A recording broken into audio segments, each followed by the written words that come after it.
Assalamualaikum, hai semuanya. Selamat datang di channel Edukasi Mutiara. Bersama saya Mutiara. Hari ini kita akan mempelajari seputar relasi dan fungsi. Nah, relasi di sini sebenarnya kata yang paling sering didengarkan itu kalau misalnya menyangkut kayak kontrak kayak berelasi misalnya perusahaan A dengan perusahaan B atau misalnya kehidupan sesama manusia misalnya si A berelasi dengan si B gitu ya berhubungan gitu ya jadi mereka punya relationship gitu ya atau mereka saling terhubung walaupun berbeda gitu ya.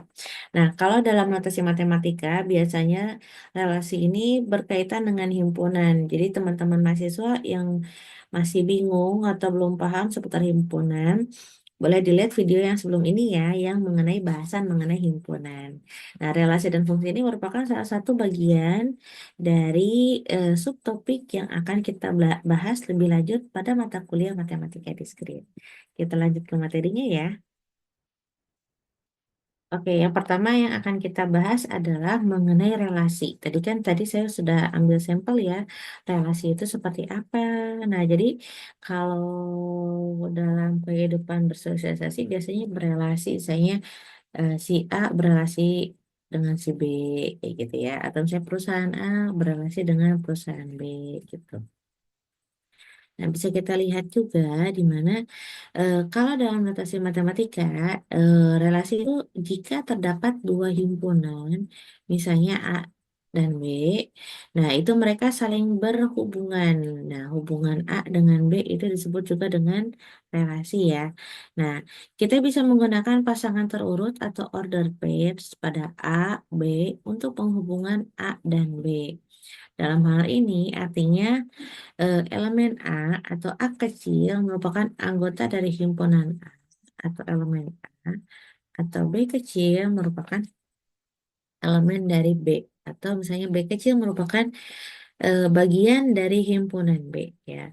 Kita katakan A dihubungkan oleh B oleh sebuah relasi. Jadi di sini kita lihat bahwa himpunan A memiliki elemen A dan himpunan B memiliki himpunan B kecil. Nah, kedua himpunan ini saling berelasi. Oke, kita lanjutkan.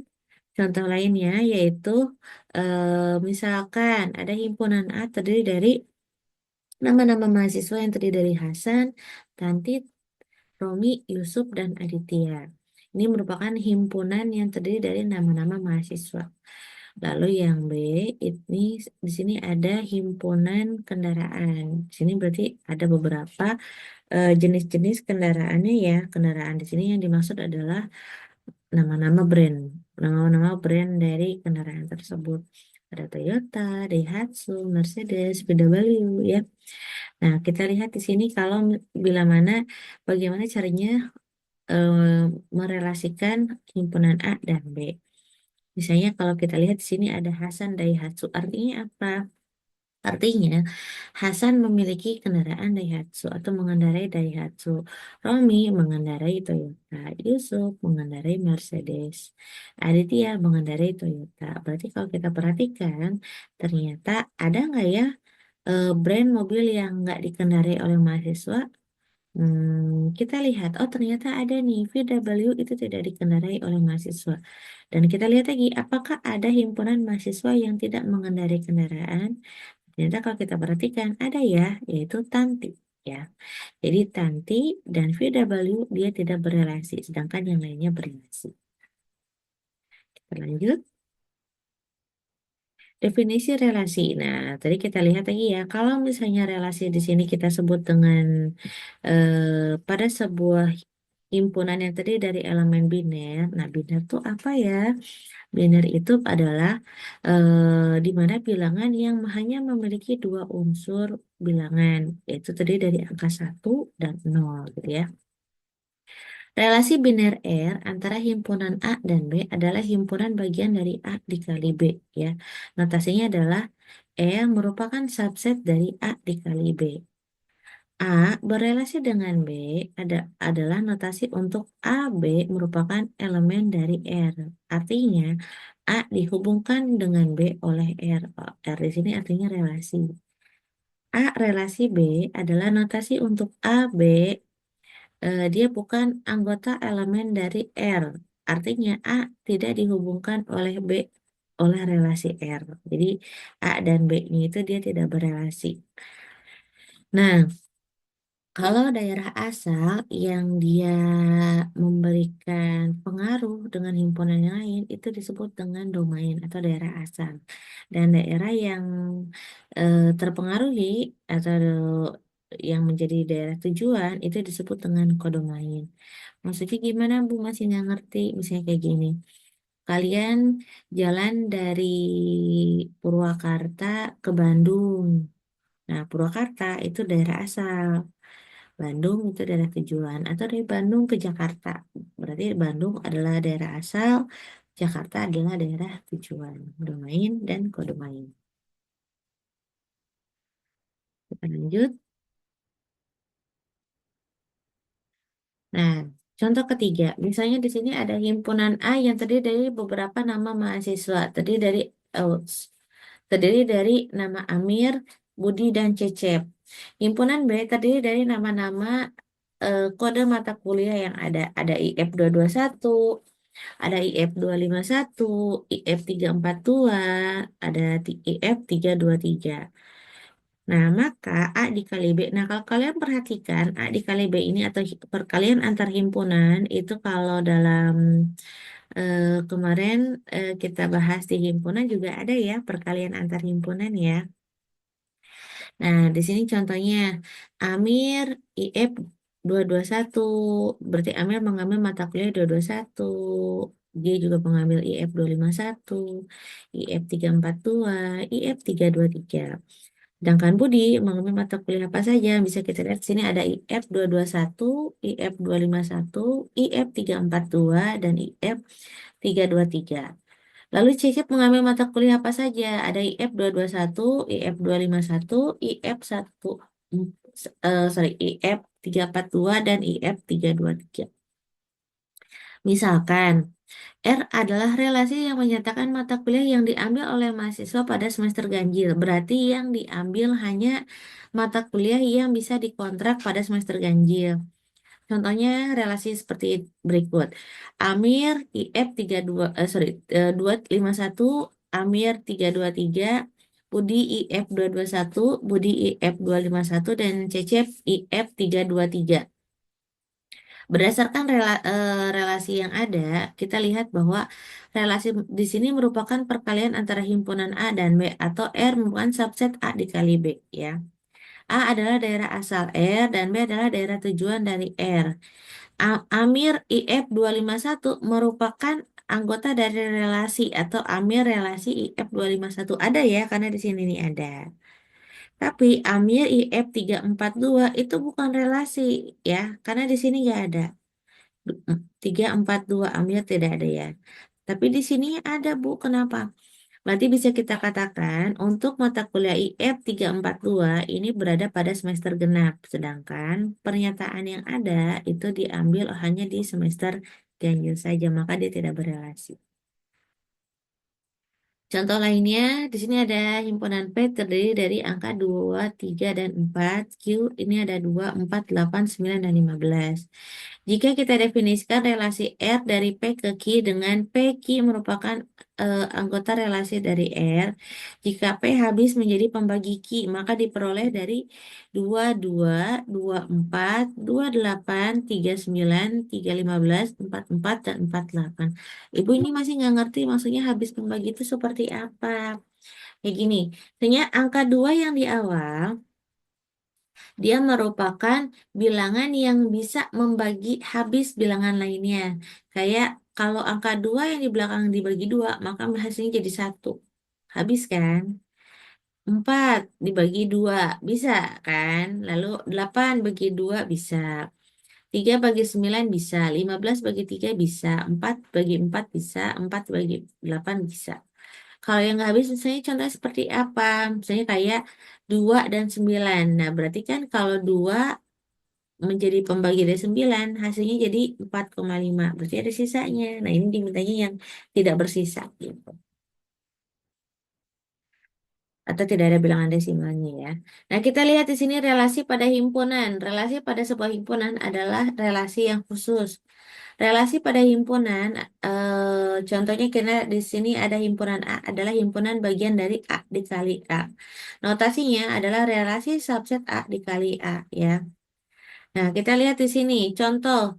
Misalkan R adalah relasi pada A terdiri dari angka 2, 3, 4, 8 8 dan 9 yang didefinisikan oleh XY yang merupakan anggota dari R di mana jika X adalah faktor prima dari Y, maka relasi yang terbentuk adalah 22, 24, 28, 33 dan 39 gitu ya. Nah, representasi relasi itu banyak bentuknya. Yang pertama dalam bentuk diagram panah. Kita lihat di sini ada himpunan A dan himpunan B.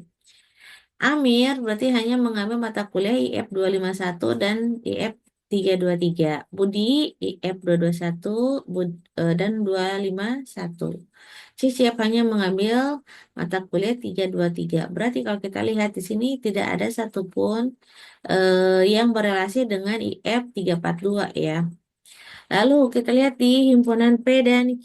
Di sini ada 22, 24, 28, 39, 3, 15, 4, 4, 4, 8. Lalu ada himpunan yang A, ada 22, 24, lalu di sini 28, 33, dan 39. Daerah kiri itu disebut dengan daerah asal atau domain, dan daerah kanan disebut daerah tujuan atau yang disebut dengan kodomain. Kalau dalam bentuk tabel seperti ini, contohnya, kalau kita lihat dari daerah yang awal, atau kita sebutnya yang domain, itu disebut dengan daerah yang sebelah kiri biasanya ya.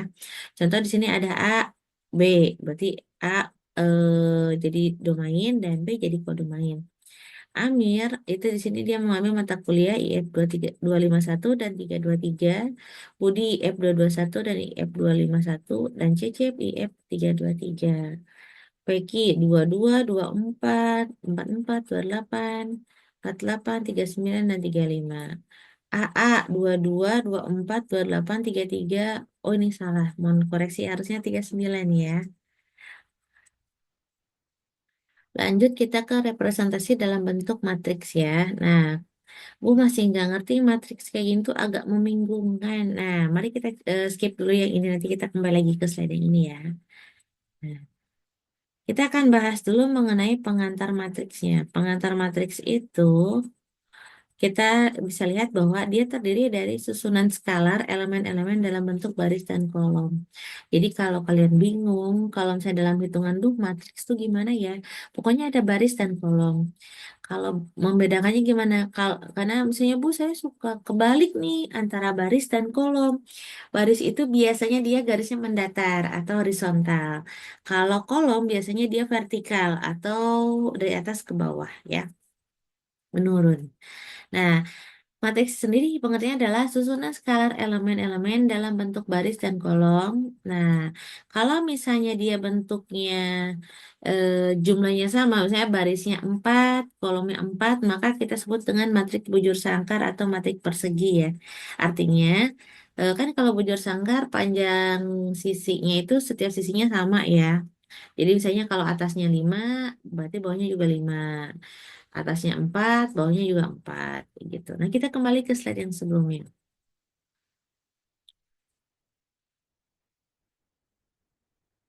Nah, representasi dengan matriks, kalau dalam bentuk relasi, itu bisa kita lihat bahwa misalnya kayak gini, matriks M. Nah, di sini untuk bagian barisnya ada A1, A2, dan seterusnya. Untuk kolom ada B1, B2, dan seterusnya. Nah, kita lihat di sini, kalau misalnya relasi antara B1 dan A1 dan B1, berarti M, A1 dan B1 ya, atau kita kategorikan M, I, J gitu ya. Nah, lalu yang kedua berarti dia M21. Kalau yang B berarti B2, A1 berarti ini M12 gitu ya, dan seterusnya. Nah, biasanya kalau dalam matriks dalam bentuk biner, biasanya gini, kalau datanya tersedia atau datanya ada, itu disebut dengan angka 1. Dan matriks yang data isinya nggak ada itu dikategorikan dengan nilainya 0 gitu ya. Dalam hal ini kita lihat di sini kalau angka satu itu kalau dia merupakan anggota dari relasi dan kalau 0 dia yang bukan berelasi ya. Kita lanjut lagi. Nah, kita contoh yang lain ya.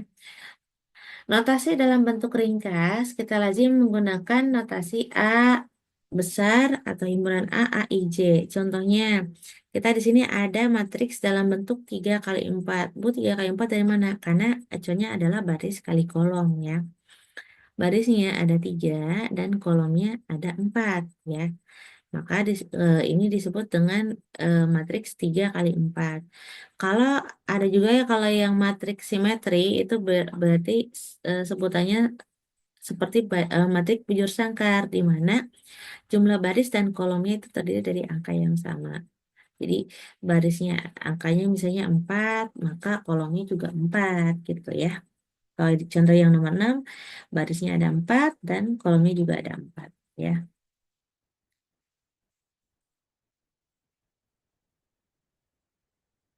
Nah, kalau misalnya matriksnya itu hanya berisi bilangan biner, itu atau hanya 0 dan 1, itu disebut juga dengan matriks biner atau matriks zero one.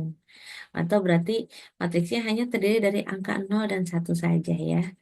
Nah, contohnya seperti ini. Di contoh nomor 7. Contoh nomor 8 juga sama ya. Kalau misalnya kasusnya kita ambil studi kasus yang contoh nomor 3 yang ada nama mata kuliah, nama mahasiswa dan nama mata kuliahnya. Yang ini ya, saya skip dulu. Contoh 3 itu yang ini ya. Yang Amir, Budi, Cecep, nama siswanya yang B ada 4 mata kuliah. Ada IF 221, 251, 342 dan 323.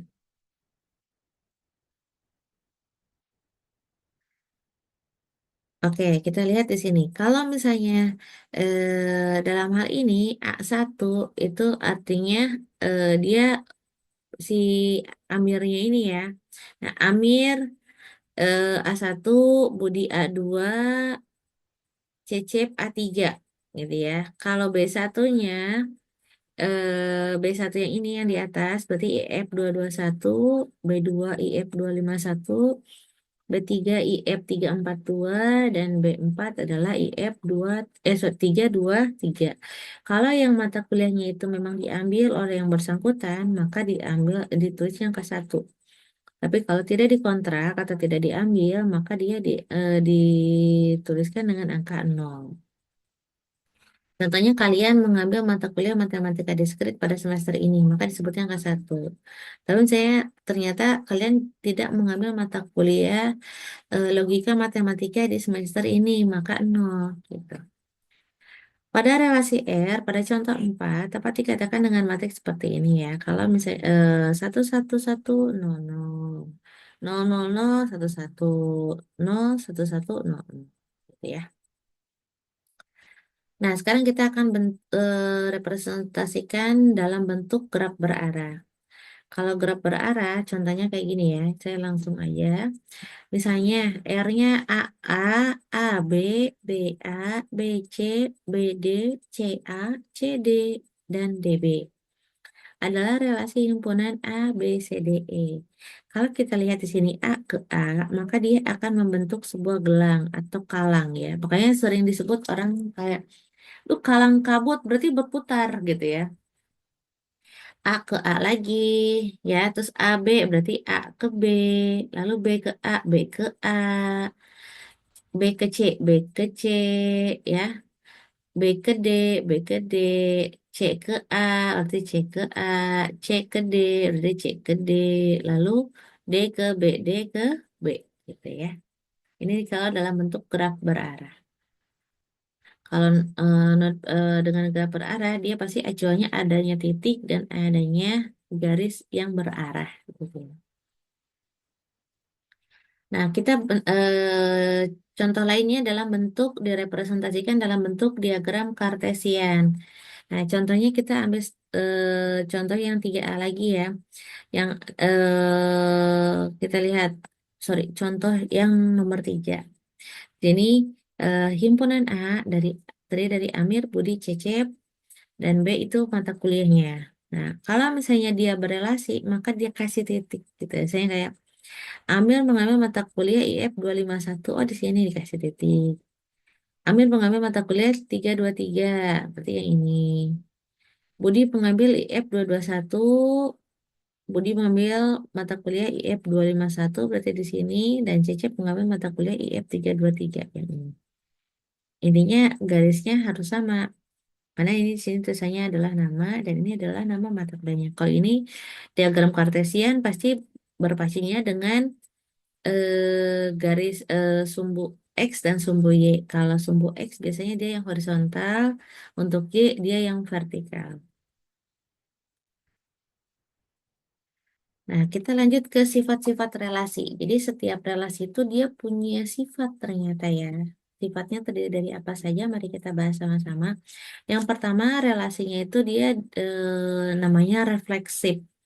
Refleksif itu dia kayak kembali memantul gitu ya. Kalau bahasa Indonesianya. Nah, relasi R pada himpunan A disebut refleksif jika A A merupakan anggota dari relasi untuk setiap A anggota dari A. Tapi relasi R pada himpunan A tidak refleksif jika ada A yang merupakan anggota A, sedemikian sehingga AA bukan anggota dari R ya. Misalkan, kita lihat di sini, contoh 10. Misalkan himpunan A itu terdiri dari angka 1, 2, 3 dan 4. Dan relasi di bawah ini didefinisikan pada himpunan A. Maka relasinya ini ada angka 11, 13, 21, 22, 33, 42, dan 43. Satu lagi ketinggalan, ada 44 ya. Nah, kenapa dia bersifat refleksif? Karena setiap elemen relasi berbentuk ada yang ada A. Jadi angkanya itu ada yang sama ya. Jadi dia angkanya sama gitu. Saya di sini ada angka, kita lihat ada angka berapa aja? Angka 11 ada. Lalu di sini ada angka 2 juga ya. Berarti dia harus ada 22 gitu ya. Lalu 3. Oh, ternyata juga ada yang 33. 4 ada 44. Walaupun misalnya di sini ada 13, 21, 42, 43. Kalau refleksif tuh intinya ada angka yang kembar atau angka yang sama. Lalu yang B, relasi R. Misalnya kita lihat di sini ada 11, 22, 23, 42, 43, dan 44. Nah, ini tidak bersifat refleksif ya. Kenapa? Karena kita lihat angkanya ada berapa aja nih. Ada angka 1, ada angka 2, angka 3, dan angka 4. Satu-satunya ada yang kembar ya. Dua-duanya juga ada. Tiga-tiganya nggak ada. Kalau empat-empatnya ada, berarti dia tidak bersifat refleksif ya. Terus lanjut lagi ya. Relasi habis membagi pada himpunan bilangan bulat positif karena setiap bilangan positif habis dibagi dengan dirinya sendiri. Contohnya kayak ini, kalau angkanya dia kembar kayak 1, 1, berarti kan 1 bagi 1 ya habis. 2, 2, berarti 2 bagi 2 ya habis. Intinya harus ada angka yang sama ya. Lah, kita lanjut. Nah, kita lanjut di sini. Tiga buah relasi di bawah ini menyatakan relasi pada himpunan bilangan bulat positif N, di mana R-nya itu X-nya lebih besar dari Y. Kalau X itu X ditambah Y sama dengan 5, dan T 3X ditambah Y sama dengan 10. Nah, kalau kita perhatikan, tidak ada satupun dari ketiga relasi di atas yang refleksif karena misalkan misalnya angka X-nya 2, angka Y-nya 2, dia bukan anggota dari R ya. Contoh, misalnya X-nya harus lebih besar daripada Y. Misalnya X-nya kita taruh angka 3 dan Y-nya angka 2. Atau misalnya X-nya angka 2, Y-nya angka 1. Ya, mungkin kita pilih angka yang paling kecil biar mudah dipahami. Tadi X itu 2, Y-nya 1. 2 tambah 1 bukan sama dengan 5. Atau misalnya X-nya 3, Y-nya 2. Berarti 3 ditambah 2 betul sama dengan 5. Berarti poin R dan S itu masuk kan. Tapi kalau misalnya T, mari kita analogikan.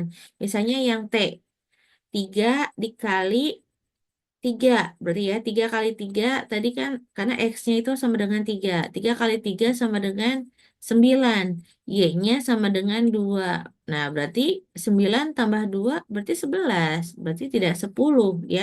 Berarti bilangan himpunan R-nya masuk, S-nya masuk tapi T-nya enggak gitu ya. Maka dia tidak masuk ke kategori refleksif ya. Kita lanjut lagi. Relasi yang bersifat refleksif biasanya memiliki matriks yang elemen diagonal utamanya yang semua bernilai satu. Jadi angka satunya itu biasanya dia diagonalnya sempurna, gitu ya. Kalau yang dia bersifat refleksif. Nah, kalau dari graf berarah dia biasanya membentuk gelang kayak tadi yang di atas ya. Contohnya yang ini. Coba kita ke graf yang di atas yang kayak gini. Oke, kita lanjut ya. Misalkan A itu terdiri dari angka 1, 2, 3 dan 4. Dan dia memiliki relasi di bawahnya didefinisikan pada himpunan A. R itu terdiri dari angka 21, 31, 32, 41, 42 dan 43. Dia bersifat menghantar ya. Kenapa? Karena kita lihat di sini. Contohnya pasangan yang dibentuk itu ada AB. AB di sini kita lihat bahwa eh, bahwa kita lihat sini 32 21 maka dia menghasilkan 31. Nah, saya pakai laser pointer dulu biar kelihatan ya. Nah, ti- misalnya 32 dia pasangannya dengan BC atau 21 maka bilangan yang sama akan hilang jadi 31 kan. Lalu 42 dengan 21 dia menghasilkan 41. 43, 31 dia menghasilkan 41, 43, 32 menghasilkan 42. Kita lihat di sini. 21 ada, 31 ada, 32 ada, 41 ada, 42 ada, 43 ada, maka dia disebut menghantar.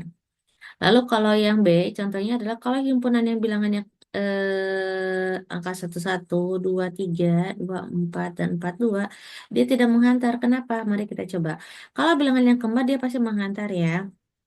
Kalau bilangannya dia yang seperti ini, misalnya kayak gitu. Contoh yang ini aja lah ya. 24, 42. Nah, berarti kan dia harus menghasilkan 22, tapi 22 nggak ada ya. Atau misalnya 42, 24. 44 juga tidak ada ya. Lalu 3 kan siapa pasangannya ada 32 ya. Nah, tapi tidak ada gitu ya. Maka dia tidak menghantar. Nah, tapi kalau relasinya dia bilangannya itu kembar, udah pasti disebut dengan menghantar ya. Lalu relasi yang hanya berisi hanya satu, dia sifatnya biasanya selalu menghantar karena dia hanya satu ya.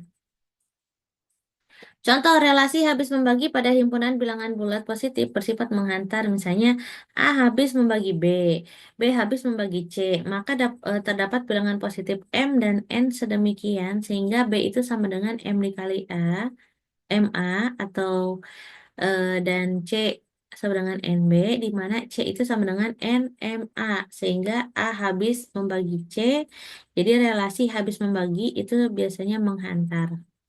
Contoh yang contoh yang ke-15. 15. Tiga buah relasi di bawah ini menyatakan relasi pada himpunan bilangan bulat positif N, di mana Rx lebih besar daripada Y, S sama dengan X plus Y sama dengan 6, dan T adalah 3X plus Y sama dengan 10. Nah, kita sebut bahwa R ini merupakan relasi yang menghantar karena kalau misalnya X-nya itu dia lebih besar dari Y, maka Y-nya juga akan lebih besar daripada Z, gitu ya. Maka bisa katakan X-nya itu dia lebih besar daripada Z, gitu ya. Dia menghantar.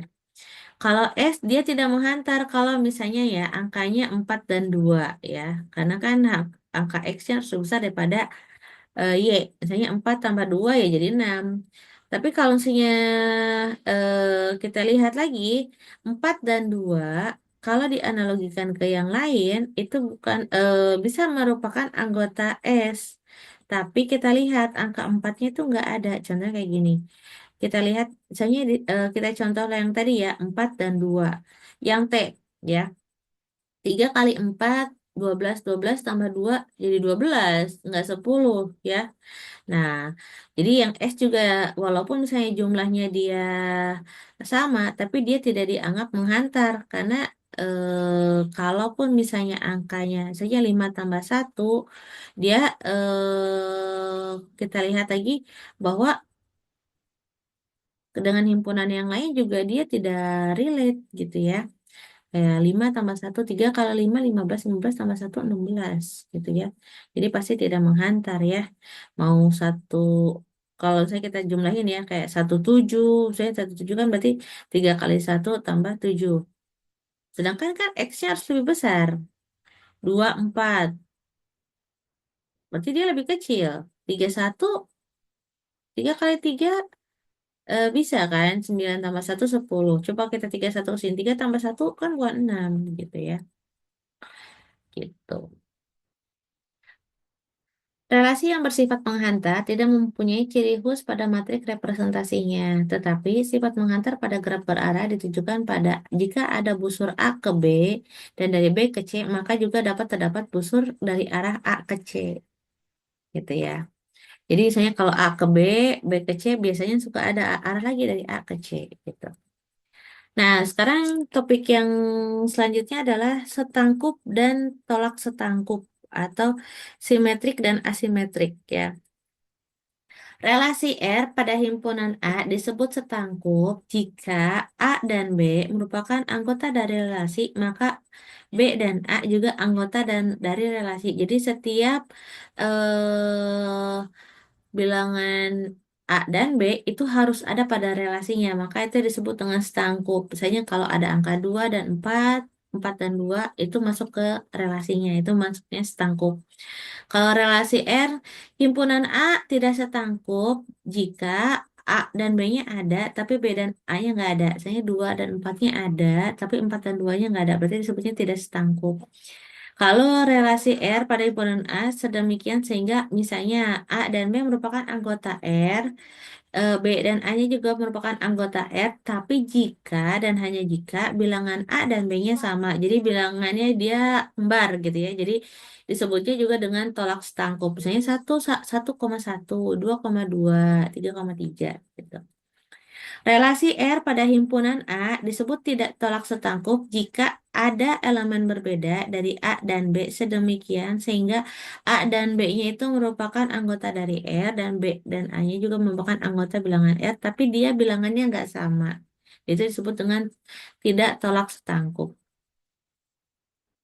Nah, gambarannya kayak gini ya. Nah, kalau setangkup itu A dan B, B-nya dan A-nya itu harus ada di relasi. Kalau tidak tolak setangkup itu AB-nya ada tapi BA-nya nggak ada. Kalau tolak setangkup itu AB-nya ada, BA-nya juga ada, tapi bilangan A dan B-nya harus sama. Kalau tidak tolak setangkup, A-nya bilang A dan B-nya angkanya nggak sama, tapi keduanya ada di relasi. Gitu ya, disebut tidak tolak setangkup.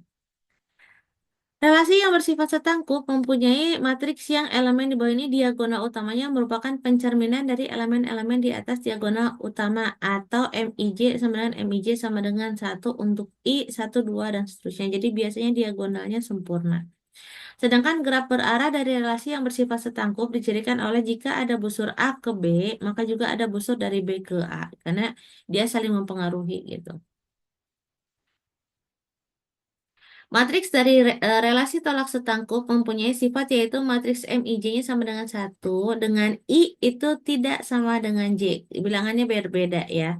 Maka MJI sama dengan 0. Dengan kata lain, matriks dari relasi tolak setangkup adalah jika salah satu dari MIJ sama dengan 0 dan MJI sama dengan 0 dan bila I tidak sama dengan J. Sedangkan graf berarah dari relasi yang bersifat tolak setangkup dicirikan oleh jika dan hanya jika tidak pernah ada dua busur dalam arah berlawanan antara dua simpul yang berbeda. Misalkan, contohnya kayak gini. Misalkan himpunan A terdiri dari angka 1, 2, 3, dan 4. Dan relasi R di bawah ini definisikan sebagai himpunan A, di mana relasinya terdiri dari 1, 2, 2, 1, 2, 4, dan 4, 2. Berarti dia bersifat setangkup, karena lawannya semuanya ada, ya, AB-nya. AB, BA-nya ada. 2, 1, 2, 2, 1, 2, 4, 4, 2. Dia disebut setangkup. Kalau yang tidak setangkup contohnya kayak gini. Yang B, 2, 3, 2, 4, 4, 2. Berarti ada yang nggak ada. Harusnya Kalau misalnya setangkup, dia ada angka 3 dan 2 gitu ya. Karena nggak ada, maka disebutnya tidak setangkup. Yang C, tolak setangkup. Kita lihat di sini ada 112233. Nah, ini disebut dengan tolak setangkup karena bilangan A dan B-nya sama. Intinya angkanya kembar gitu ya. Kalau yang tolak setangkup berarti saya 11, 12, 22, 23. Nah, kita lihat di sini. Nah, memang ada bilangan yang kembar ya. Dan kita lihat di sini ada 22 juga ada yang kembar. Dan di sini kita lihat ada 12 dan 23. Di mana dia tolak setangkup karena ada juga yang angkanya yang kembar ya. 11, 22, tapi ada yang tidak setangkup. Kenapa? Karena di sini ada 12 tapi 21-nya nggak ada. Di sini ada 23 tapi 32-nya nggak ada. Jadi eh, kalau misalnya nggak ada, dia disebut juga dengan tidak setangkup karena lawannya nggak ada. Contoh kayak yang B. Gitu. Relasi lainnya yang contoh E di mana ada relasi 13, 24, 31, 42. Kita lihat di sini bisa disebut dengan tidak tolak setangkup karena 2 tidak sama dengan 4 ya. Misalnya eh, kayak di sini kita ada 24, ada 42 ya. 13 di sini 31 ya. Tidak tolak setangkup karena 2 tidak sama dengan 4 ya. Karena kan kalau tidak tolak setangkup itu angkanya harus sama ya. Tetapi 24 dan 42 serta 13 dan 31 merupakan relasi R. Relasi R pada A dan B juga dia disebut juga dengan tidak tolak setangkup ya. Relasi R 23, 32, 42, 44. Dia tidak setangkup dan tidak tolak setangkup. Jadi bisa jadi dalam sebuah himpunan itu memiliki lebih dari satu sifat ya. R tidak setangkup karena 42 merupakan anggota dari R tetapi 24-nya nggak ada ya. Kita lihat di sini 42-nya ada tapi 24-nya nggak ada. R tidak tolak setangkup karena 23 merupakan himpunan R tapi 32-nya itu bukan himpunan R tapi bilangan 2 dan 3-nya itu tidak sama ya. Relasi R 11, 12, 23 dan 13. Tidak setangkup kenapa coba? Tidak setangkup kenapa? Coba yang bisa jawab boleh komen di kolom komentar ya.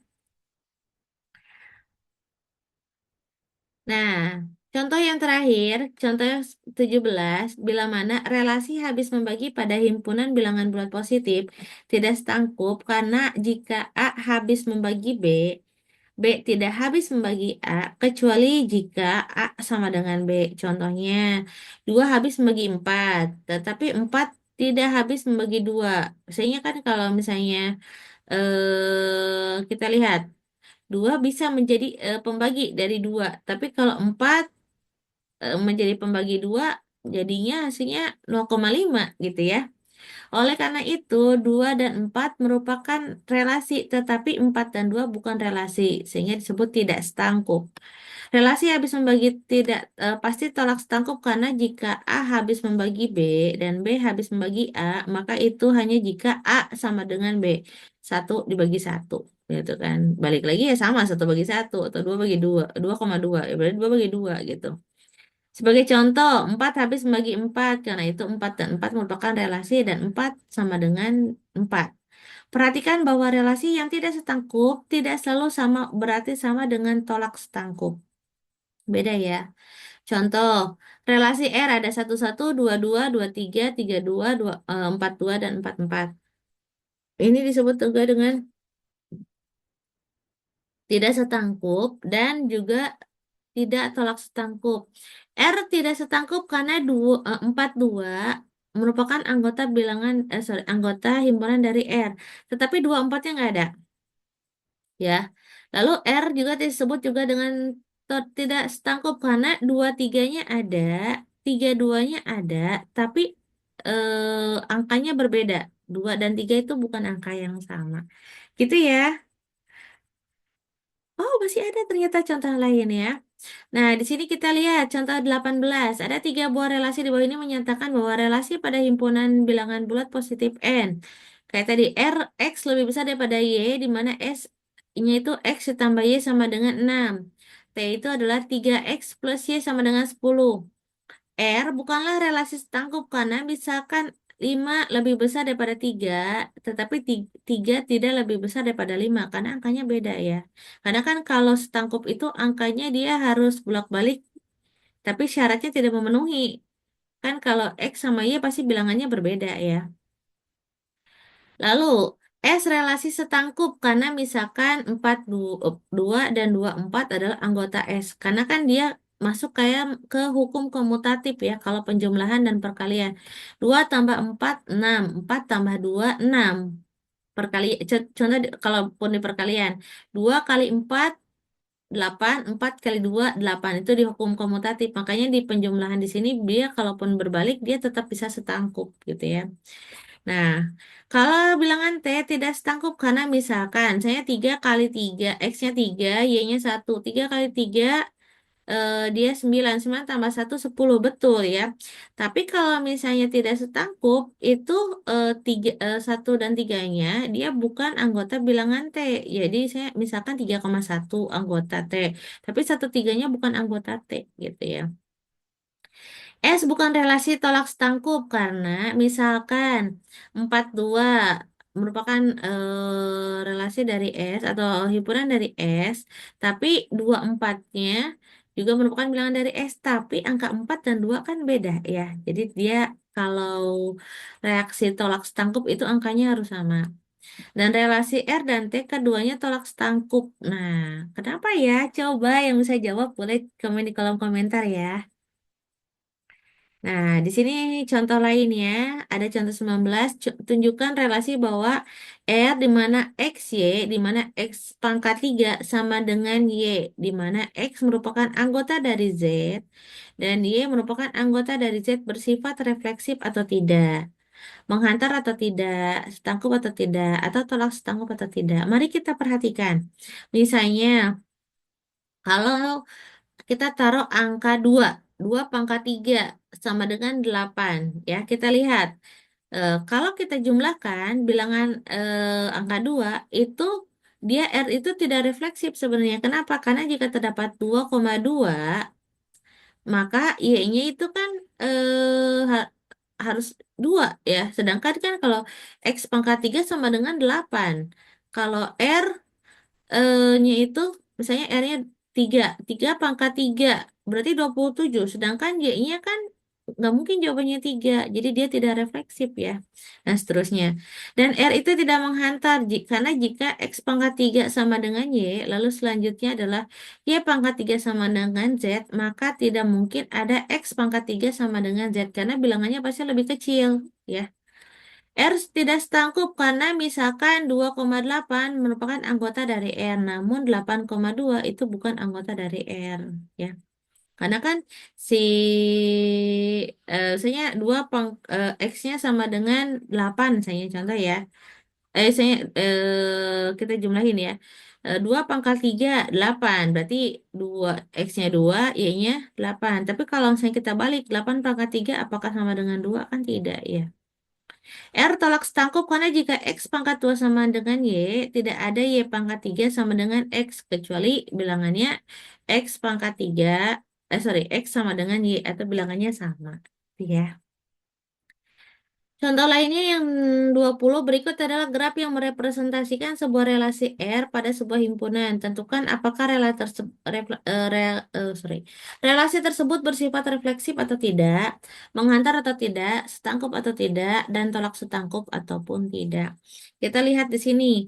Kalau kita lihat relasinya di sini ada angka 1, 2, 3, dan 4. Relasinya kita lihat di sini ada 1, 1 ya, karena kan dia bikin kalang ya atau gelang ya.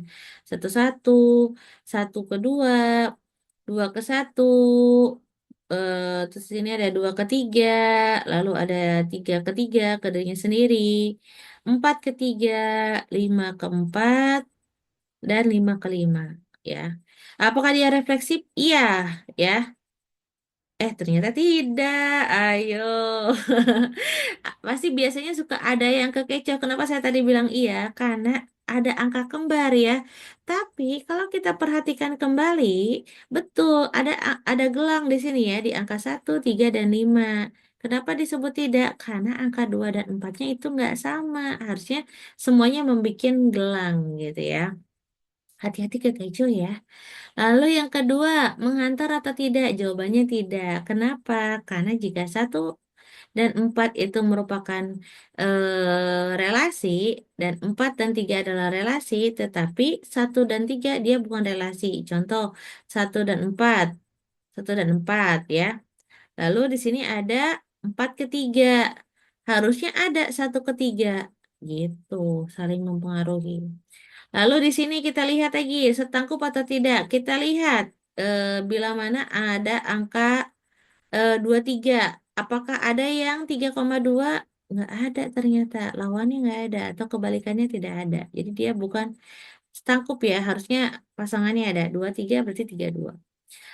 Tolak setangkup atau tidak? Kita lihat. Kalau di sini kita lihat ada beberapa bilangan yang berbeda. Kayak 12, 21, 23, sorry, 43, 54. Sedangkan kan kalau eh, sifat tolak setangkup angkanya harus sama, gitu ya. Nah, kalau kita membuat dalam bentuk matriks, ya, misalnya di sini ada himpunan angka 1, 2, 3 dan 4 yang direpresentasikan untuk matriks M, di mana matriks M itu adalah MIJ, seperti di bawah ini. Apakah L merupakan relasi refleksif, relasi menghantar, relasi setangkup, dan atau relasi tolak setangkup? Jelaskan alasan untuk setiap sifat berikut. Nah, kita lihat dari R di sini sebenarnya dia refleksif. Kenapa? Bisa dilihat dari garis diagonalnya yang sempurna ya. Maka dia bersifat refleksif. Berarti ada setiap elemen pada himpunan A dia ada yang berulang. Ada 11, 22, 33 dan 44. Karena dia dari diagonal pun sempurna ya. Nah, R itu tidak menghantar karena jika M14 berarti M14 sama dengan 1, maka berarti kita lihat di sini M42-nya sama dengan 1, 4 dan 2. Berarti di sini 1. Kita lihat di sini namun M12 itu sama dengan 0 ya. Nah, M12 yang mana? M12-nya sama dengan 0 ya. Karena kan dia menghantar atau tidak kita lihat nih. Ini kan 14, 42 otomatis harus ada 12. Nah, 12 itu harusnya jadi 1 gitu ya. Dengan kata lain, elemen 12 tidak terdapat pada relasi R sehingga tidak memenuhi sifat menghantar pada 14 dan 42. R juga tidak setangkup. Kenapa? Karena terdapat elemen MIJ yang tidak sama dengan MJI. Karena ada himpunan yang bilangannya berbeda ya. 23, 31. Sorry, kita lihat sini yang contoh baris yang ke 1 ya. Di sini berarti baris 1, 3 ya. Nah, sebenarnya di sini juga ada ya 31. Nah, kita lihat nih 1, 3 ini 1, 3, 1 sama dengan 0. Nah, ini berarti dia bilangannya berbeda nih ya. Harusnya ada kalau dia disebut dengan setangkup. Nah, kalau ini tidak setangkup ya karena MIJ itu tidak sama dengan MJI, di mana M12 misalnya M12 0, tapi M21 sama dengan 1 kayak tadi ya contohnya. R tidak tolak setangkup karena bila terdapat elemen berbeda A dan B sedemikian, maka bilangan A dan B-nya itu berbeda ya, karena ada himpunan yang bilangannya berbeda. Maka karena kan syarat kalau tidak tolak setangkup itu bilangannya sama ya. Kita lihat di sini bahwa A, B merupakan relasi dan B merupakan relasi juga yaitu elemen M14 sama dengan M41 sama dengan 1. Padahal angka 1 tidak sama dengan 4 gitu. Nah, untuk teman-teman mahasiswa ini ada latihan soal, coba dikerjakan. Ada soalnya ada satu, aduh sorry. Ini ada 1, 2, 3, ada 3 ya, 4. Untuk mahasiswa yang umum yang tidak mengambil mata kuliah saya, sebenarnya topik pembahasannya sampai di contoh 21 ini ya. Tapi kalau kalian mau coba melakukan latihan soal untuk latihan di rumah, boleh banget ya dicantumkan jawabannya ditulis aja gitu ya. Atau mau diskusi juga boleh. Nah, kita lihat di sini contoh soalnya. Setiap mahasiswa semester 2 di STT Sukancana memiliki satu atau beberapa mata kuliah yang disukai. Contohnya, Nazril menyukai kalkulus dan Pancasila, Ima menyukai statistika dan kalkulus, Darda menyukai pemrograman dan bahasa Indonesia, Kustina menyukai basis data dan bahasa Indonesia, Andini menyukai bahasa Indonesia dan statistika, dan juga menyukai Pancasila. Buatlah skema relasinya dalam bentuk diagram panah tabel, matriks, graf berarah, dan diagram kartesian. Lalu contoh yang lain, latihan yang kedua yaitu misalkan A terdiri dari angka 1, 2, 3, dan 4. Relasi himpunannya itu adalah 1, 1, 1, 3, 1, 4, 2, 4, 3, 2, 4, 1, 4, 2, dan 4, 4. Tunjukkan apakah dia refleksi atau tidak, mengantar atau tidak, setangkup atau tidak, setangkup atau tidak. Yang ketiga, misalkan A adalah himpunan mahasiswa dan R adalah relasi pada A sedemikian sehingga A sama B merupakan anggota dari R. Jika A adalah satu angkatan dengan B, tentukan apakah R refleksif atau tidak, menghantar atau tidak, setangkup atau tidak, tolak setangkup atau tidak ya. Yang keempat, tiga buah relasi dua ini menyatakan relasi pada himpunan bilangan bulat tidak negatif. Tentukan apakah masing-masing relasi dua ini memenuhi relasi menghantar atau tidak. Jelaskan alasannya. Bila mana R, misalnya X lebih besar sama dengan Y. S, X, Y, mod. Nah, berarti modulus ya. Modulus 10 sama dengan 6. T, 3X plus 2Y sama dengan 6. Nah, untuk teknis pengumpulan tugasnya, itu kalian coba tulis di folio. Pastikan menggunakan pensil minimal 2B supaya tebal ya. Jangan pensilnya yang tipis, jangan HB itu kan tulisannya kurang bisa dibaca ya. Jadi jangan pakai pulpen gitu ya. Karena kan kalau pakai pensil mudah dihapus ya. Nah, ditulis lalu di-scan ya. Pastikan gambarnya terlihat jelas dan terbaca dengan baik. Jadi tulisannya tolong jangan terlalu indah. Dikembangkan disimak waktu maksimal di 30 Maret pukul 30 Maret tahun 2025 pukul 23.59 ya. Dan tidak ada toleransi keterlambatan. Untuk mahasiswa umum yang mau coba kerjain juga boleh, nggak usah dikumpulin buat latihan di rumah aja ya. Itu aja palingnya materi yang bisa saya sampaikan dari awal sampai akhir. Mudah-mudahan bisa membantu dan coba latihan lagi karena kalau pelajaran hitungan baik itu matematika ataupun fisika, kimia dan lain-lain biasanya mudah dipahami kalau sering latihan. Dia barangkali ya mudah-mudahan bisa dipahami materi yang diberikan. Silakan dipelajari. Kalau nggak bisa jangan sungkan untuk bertanya. Untuk yang mau bertanya boleh tanya di kolom komentar aja bisa bisa jadi forum diskusi kita sama-sama. Nanti tolong koreksi bila mana saya ada yang kurang tepat. Kita saling sharing aja ya. Saja paling terima kasih sudah mengikuti video ini dari awal sampai akhir. Mudah-mudahan bisa dipahami dan jangan lupa di-subscribe ya biar saya makin semangat bikin video pembelajaran seperti ini. Dan jangan lupa like, share, dan komen. Bye-bye. Sampai jumpa di video-video selanjutnya. Sampai jumpa dan salam edukasi. Wassalamualaikum warahmatullahi wabarakatuh. Bye.